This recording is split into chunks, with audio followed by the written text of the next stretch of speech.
बाप ने भाई से सुलह कर ली और बेटे ने कहा कि भाई से सुलह करनी है तो फिर मुझे अलग कर दो, मेरी दीवार डाल दो, मैं आपके साथ नहीं रह सकता।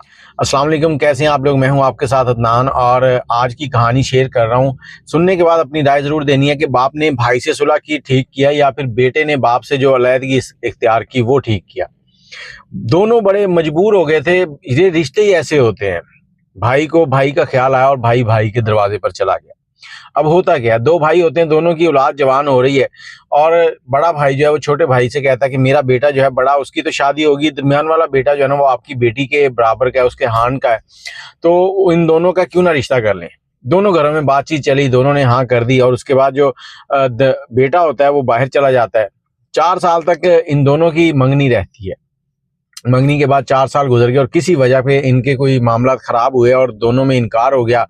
जो लड़के वाले हैं उन्होंने लड़के की शादी कहीं और कर दी, लड़की वालों ने लड़की की शादी और कर दी कहीं। अब लड़के वाले जो हैं वो तो अपनी जिंदगी गुजार रहे हैं और लड़की जो है उसकी जहाँ शादी हुई वो घर वाले जो अच्छे नहीं थे, वो लड़की को रोजाना ताने देना, उसको अजीबो गरीब बातें करना कि इसकी पहले भी मंगनी हुई थी, इतना अर्सा मंगनी रही है, इसके ताए के बेटे ने इसको जवाब दे दिया, अब ये हमारे मत्थे लग गई है। तो ये सारी चीजें वो बर्दाश्त कर रही थी। अब 1 साल गुजरा, उसके बाद वो हामला हुई, फिर 9 महीने जैसे टाइम पीरियड गुजरा तो अल्लाह ताला ने उसको एक बेटे से नवाजा। बेटा पैदा हुआ, खुशियां आई घर में, लेकिन कुछ वक्त के बाद वो बेटा जो है ना वो फौत हो गया। मतलब चंद महीने, 1 या 2 महीने के अंदर अंदर वो फौत हो गया। अब उस लड़की को उस घर से ताने मिलने लगे। उस घर के लोग तो पहले ही उसको पसंद नहीं करते थे, अब उनको एक बहाना मिल गया था कि इस लड़की को हम इस घर से कैसे निकालें। तो उन्होंने लड़की को तलाक दे दी। तलाक दी तो लड़की तलाक ये कह के दे दी कि इसकी वजह से हमारा जो पोता है, वो जब बच्चा हमारे घर का जो वारिस आया था वो फौत हो गया है, तो हम इसे नहीं अपनाना चाहते। अब लड़की अपने बाप के घर चली गई। लड़की का जो ताया था, उसके बाप का भाई, उसको ये बात पता चली कि इसकी बेटी को तलाक हो गई और इस वजह से हो गई है। तो उससे भाई का दुख जो है वो बर्दाश्त नहीं हुआ। बेटियों के दुख जो है ना वो बेटियों वाले ही समझ सकते हैं। और वो घर से निकलता है और सीधा अपने भाई के पास चला जाता है। भाई के पास बैठा है, भाई ने भाई को देखा, दोनों भाई एक दूसरे के गले लगे और रोए खूब। रोने के बाद वो भाई बैठा और उसने कहा, देखो यार, गलती हमारी भी है, कुछ आप लोगों भी की तरफ से भी बातें थी, उन सारी बातों को भूल जाओ। अब तुम्हारी बेटी जो है उसको तलाक हो गई और मैं चाहता हूँ कि मेरा जो छोटा बेटा है ना, अभी वो कुंवारा है, तो अगर उसके साथ तुम्हारे बेटी की शादी कर दी जाए।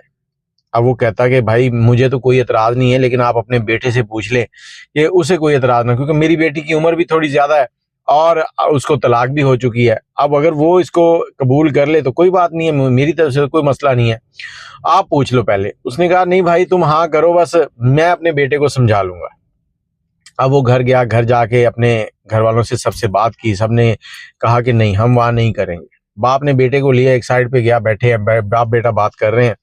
बाप ने उसको सारी कहानी सुनाई। उसके बाद बेटे ने कहा, जी अब्बू जैसे आप कहें वैसे कर लेंगे, मुझे कोई एतराज नहीं है।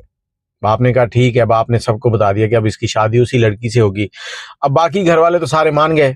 अब जो जिस बेटे के साथ उस लड़की की पहले मंगनी रही थी 3-4 साल, वो बेटा अकड़ गया। उसने कहा, जी ये पहले मेरी मंगेतर थी, अब इस घर में निकाह होकर मेरे छोटे भाई के साथ आएगी, तो मुझे तो ये चीज कबूल नहीं है।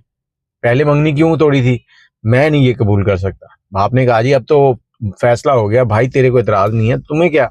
उसने कहा, जी इसको इतराज नहीं है तो ठीक है, फिर मेरी दीवार अलग कर दो, मुझे अलग कर दो, मैं आप लोगों के साथ नहीं रहना चाहता। अब उसने दीवार अलग की, उधर उसकी शादी होगी। अब ये जो बेटा था ना, ये ना तो उसकी शादी में शामिल हुआ, ना उनके साथ कोई दुआ सलाम रखी इसने, और अलग हो गया। लेकिन यहाँ पर मामला जो है वो ये है कि जैसे इनके वालिद जो ताया चाचा थे, उनको एक भाई को तकलीफ पहुंची तो दूसरा भाई जो है ना वो उसके पास गया और कहा कि मेरा छोटा बेटा, उसकी शादी इससे कर देते हैं। इस भाई ने भी इसी तरह तुम्हारे पास आना है, क्योंकि भाई ही भाइयों का सहारा होते हैं और जितना जल्दी भाई भाई के पास पहुंचता है ना, उतना जल्दी कोई नहीं पहुंचता। और उसको मैं तो यही कहना चाहूंगा कि ये सारा मामला छोड़ के अपने माँ बाप भाई बहनों के साथ सुलह कर लेनी चाहिए और उनके साथ रहना चाहिए, बल्कि खुद जाके माफी मांगे कि मुझसे गलती हो गई है। और दूसरी बात यह कि जिंदगी में जब भी कोई दुख होता है ना, तो खानदान में सिर्फ एक ही ऐसा शख्स होता है, किसी का भी हो, मेरा, आपका, किसी का, आपके चाय का, चाचे का, किसी का भी हो, तो कोई एक शख्स से उसको ऐसा लगाव होता है कि वो चाहता है कि दुख के लम्हे वो मेरे पास बैठा हो, वो मुझसे मेरे दुख के बारे में पूछे, मेरे साथ बातें करे, मेरा दुख मेरे साथ शेयर करे और मैं उसके साथ बैठ के उसके कंधे से कंधा जोड़कर उसके कंधे पे सर रख के कुछ वक्त रो सकूं, और वो शख्स अगर आपका भाई है तो फिर उससे ये कंधा कभी ना छीने। और भाई भाई के लिए बहुत इम्पोर्टेंट होते हैं। और माँ बाप की भी कदर करें। माँ बाप जो आपके लिए फैसले करते हैं वो सोच समझ के करते हैं।